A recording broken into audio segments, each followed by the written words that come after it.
안녕하세요, 엉클리고요. 오프닝 멘트는 항상 똑같죠. 솔라나 물량 시장에 뺏기지 말고 잘 모아 가시고요. 이번엔 본격 불장 대비 영상 준비해봤어요. 솔라나 생태계의 SPL 토큰들, 섹터별 대장급만 쫙 모아서 포인트 짚어드리는 시간 가져볼게요. 최근에 이 드리프트가 업비트 상장해서 엄청 많이 올랐죠. 못 먹었다고 아쉬워할 게 전혀 없어요. 다음 후보들이 차고 넘치니까요. 같이 보시죠. 솔라나 생태계 중심으로 섹터별 대장급 13종목을 추려봤고요. 요거 일시정지하고 캡처하고 확대해서 나무가 아닌 숲을 보는 느낌으로 나중에 찬찬히 한번 보세요. 욕심 같아선 한 30개, 40개 정도 해보려고 했는데 너무 힘들더라고요. 지금은 이 정도만 알고 계셔도 충분할 것 같아요. 데이터는 제가 자료를 만들던 24년 11월 11일자 기준이고요. 섹터는 요걸 칼같이 나누기는 힘들고요. 나름 최선으로 정리해봤어요. FDV는 시총, 시가총액을 말하는 거죠. 그리고 제가 두 가지 지표를 만들어서 추가했는데요. 첫 번째, 솔 FDV 비율은요. 각 종목의 시총을 솔라나 시총으로 나눈 비율이고요. 주피터를 예로 들면 주피터의 현재 시총이 17조가 되는데요. 솔라나의 12% 정도 된다는 거죠. 이 비율의 정답은 없지만 제 눈엔 적당해 보여요. 그런데 주피터에 아무리 호재가 있어도 요게 40% 50%가 될 수는 없겠죠. 주피터의 시대가 온다 해도 대략 25% 정도가 최대치일 것 같아요. 아무리 솔라나의 커맨더 센터여도 결국 솔라나에 붙어먹고 사는 코인인데 솔라나 시총의 절반은 될 수가 없죠. 이런 느낌으로 가늠자 역할을 하는 숫자다 라고 생각해 주시면 되고요. 두 번째, 에어드랍 비율. 전체 토큰 수량 중에 커뮤니티에 뿌린 토큰의 비중을 제가 계산했고요. 단순 에어드랍 뿐만 아니라 채굴과 성장기업 보상 등 어쨌거나 커뮤니티에 뿌릴 계획인 물량들을 포함했어요. 이 수치는 크면 클수록 좋아요. 이 수치가 작으면 만든 놈이랑 초기 투자자들이 물량을 다 가져간다는 거잖아요. 그럼 코인이 아니라 주식이죠. 저는 이 비율들이 40%가 되지 않는 코인들은 아예 쳐다도 보지 않기 때문에 다 제외했고요. 이제 종목 하나씩 보죠. 주피터 먼저 볼게요. 시총이 말해주듯 솔라나 생태계의 대장이죠. 솔라나의 유니스왑인데요. 덱스들을 모아가지고 최적 수합 루트를 찾아서 제공하는 엔드유저 저희들에게 수합 서비스를 제공하는 어그리게이터인데요. 그런데 지금은 그냥 모든 걸 다 하고 있어요. 사이트를 가보시면 알겠지만 이런 시장가로 긁어야 되는 수합 이외에도 업비트처럼 호가 제출을 하는 거래, 바이낸스 같은 마진 거래, 국가별 통화 수합, 런치패드, 밈코인 플랫폼 등등 셀 수도 없는 상상 가능한 모든 서비스를 다 제공하고 있어요. 포인트는 단순 문어발식이 아니라 그 모든 서비스의 퀄리티가 상당히 뛰어나다는 점이고요. 특히 스테이킹과 거버넌스 그리고 런치패드가 정말 잘 돼 있어요. 그리고 다른 모든 크립토 프로젝트와 차별화되는 주피터의 압도적인 강점은 이거죠. 바로 에어드랍. 제 기억에 23년도 말에 주피터 코인이 에어드랍 됐는데요. 내가 왜 받지 하는 지갑들까지 싹 다 한 500 이상 꽂아줬어요. 그 당시 가격으로요. 지금 가격으로는 아마 2, 3천 되겠죠. 이 말인즉슨 사실상 거의 모든 토큰을 이미 다 커뮤니티에 뿌렸단 거죠. 그나마 남은 것도 올해 투표를 통해 30% 이상 소각하기로 결정됐고요. 너무 칭찬만 하긴 했는데 주피터는 사실 깔 게 없어요. 깊게 생각할 것도 없고요. 그냥 준 솔라나다 라고 생각하시면 돼요. 유일한 문제는 시장이 이미 얘는 확정픽이라고 다들 인지를 하고 있어서 싸게 살 기회를 주지 않아요. 솔라나를 좀 분산하고 싶다, 아니면 밈코인 단타로 좀 먹었다 할 때 그때 담아두시면 될 것 같아요. 다음은 정말 오래된 프로젝트, 솔라나 탈중앙거래소 대장인 레이디움인데요. 일단 박수를 좀 쳐야 될 것 같아요. 21년 사이클에서 온전히 살아남은 큰 솔라나 프로젝트가 제 기억엔 매직 에덴이랑 얘네밖에 없는 것 같아요. 최근 덱스가 주목을 받으면서 11월에 이렇게 역대 최대 성과를 내고 있어요. 그런데 덱스는 계속 생겨날 테고 지금의 경쟁력을 유지해 나갈지는 지켜봐야겠죠. 서비스 내용이 상당히 심플해요. 그냥 덱스니까 간단히 넘어갈게요. 다음은 최근 화제의 코인 드리프트인데요. 퍼페추얼 덱스 탈중앙화 마진 거래소예요. 퍼페추얼 덱스가 올 초부터 여러 체인에서 엄청 많이 나왔죠. 제가 본 것만 20개는 넘는 것 같아요. 그 중에 단연코 제일 잘 만든 퍼페추얼 덱스는 이 드리프트가 맞긴 해요. 왜냐면 솔라나잖아요.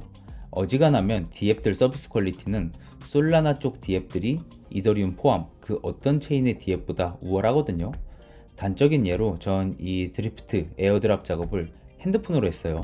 좀 버벅대도 모바일에서도 쓸만한 퍼페추얼 덱스는 드리프트밖에 없어요. 아직까지도요. 저는 진작부터 좋게 보고 에어드랍 작업을 다계정으로 빡세게 했는데 그냥 재수가 없었는지 코인을 너무 조금 받았어요. 기분 나빠서 다 팔고 그 이후로는 그냥 안 보는데요. 심지어 업비트 상장빔도 이미 나와서 진짜 영영 안 볼 것 같네요. 네 번째는 솔라나 대장 랜딩 플랫폼 카미노고요. 은행이라고 보시면 돼요. 서플라이가 예금이죠. 예금 금리는 현재 솔라나가 6% 정도 되네요. 바로가 대출이고 솔라나 대출 금리가 현재 7.8% 정도 되네요.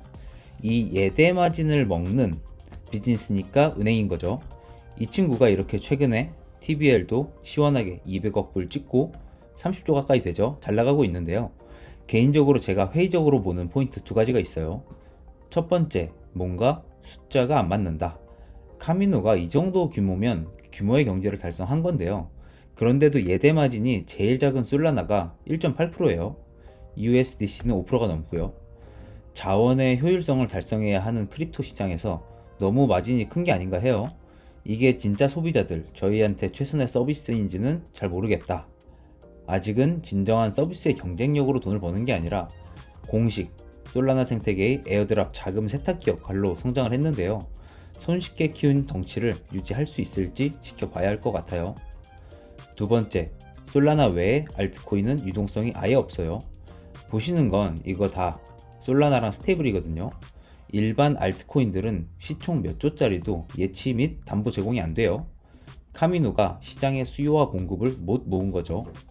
그런데 시총 2조짜리 카미노도 못한 걸 시총 50억짜리 프로젝트가 조금씩 해내고 있거든요.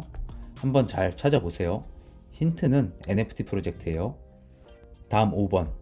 너무나 유명하고 거대한 프로젝트죠. 웜홀인데요. 이 브릿지라는 건 서로 다른 체인 간의 자산 이동을 시켜주는 거죠. 예를 들면 난 이더리움 체인에 USDC가 있는데 이걸로 솔라나 밈코인을 사고 싶어. 그러면 이더리움 체인의 USDC를 솔라나 체인으로 옮겨야겠죠. 그러면 저희 같은 유저는 오비터 파이낸스 같은 D앱을 통해 전송을 할 텐데요. 그때 오비터 파이낸스가 이 웜홀의 프로토콜을 쓰는 거예요. 경쟁자는 레이어 제로인데 전 에어드랍의 히스토리를 중요하게 생각하는 사람이라서 개판친 레이어 제로보다는 잘 뿌린 웜홀이 승자가 되지 않을까 생각해요. 이것도 사실 웜홀이 보다 더 솔라나 문화권에 가까운 프로젝트라 그런 게 크죠. 요건 참고할 만한 자료인데요.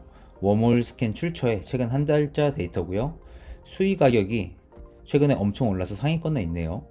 포인트는 이더리움 자금이 전체 시장 자금의 절반인데 이더리움에서 유출되는 자금 중 절반 이상이 솔라나로 유입되고 있죠. 이 시장 전체 자금의 4분의 1이 지금 솔라나로 향하고 있는 거죠.